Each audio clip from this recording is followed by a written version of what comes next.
In the eerie caverns deep beneath Olympus, close to the entrance of the underworld, resided three female monsters of untold hideousness.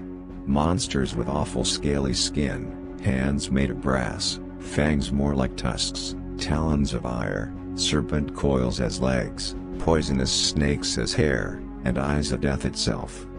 So horrifying were they, that a mere gaze upon them petrified anyone to death, and turned them into stones. The Gorgons, children of the sea, daughters of the deep.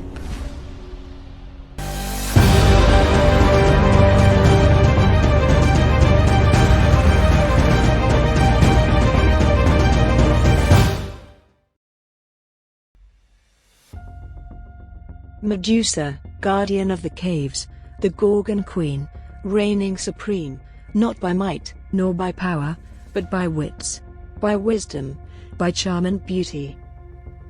The most famous Gorgon in all of Greek mythology, Medusa is seen in many different lights.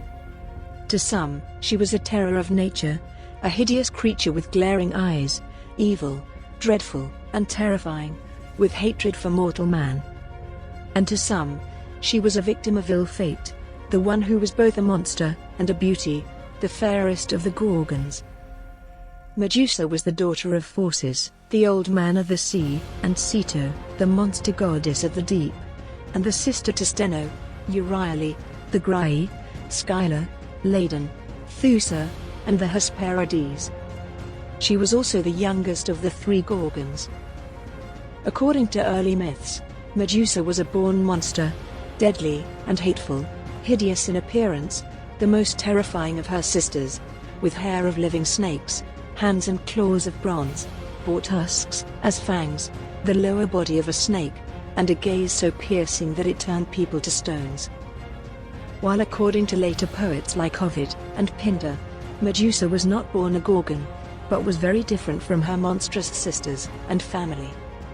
In these myths, she was born a fair maiden, and not a monster, lovely to behold, and not frightful, greatly attractive, and not repulsive. With hair of golden locks, a face so charming, and eyes which sparkled like stars, she was a ravishing beauty, the desire of many suitors. A common detail shared by these various myths, though, was that, alas, Medusa was a mere mortal, the only one among her sisters who was not gifted with immortality, thus, she could be killed by the weapons of man. The fair Medusa was once the servant of Athena, serving in the temple of the Virgin Goddess. Wherever she went, she was admired for her beauty, praised for her pretty looks. Soon, the showers of praises began to get to her head, and Medusa gradually became boastful, likening herself to Athena, comparing her beauty to that of the goddess. She believed her hair was prettier, and her face was lovelier. One day, her golden locks caught the attention of the sea god Poseidon, who immediately lusted after her. At the coming of dusk, Poseidon quietly crept into the temple, and seduced Medusa, mating with her in the sacred temple, defiling her in front of the virgin goddess's statue. When dawn came, Athena appeared before Medusa, ready to unleash her wrath. The Lord of the Seas was blameless, and could not be punished, so Athena directed her anger towards her defiled servant, the mortal Medusa. She turned Medusa's golden hair into poisonous snakes, and made her face so terrible to behold, that the mere sight of it would turn anyone into stones. Medusa became uglier than her sisters, doomed to hide her ugliness away from the world for the rest of her days. In some stories, however, even as a Gorgon, Medusa remained beautiful.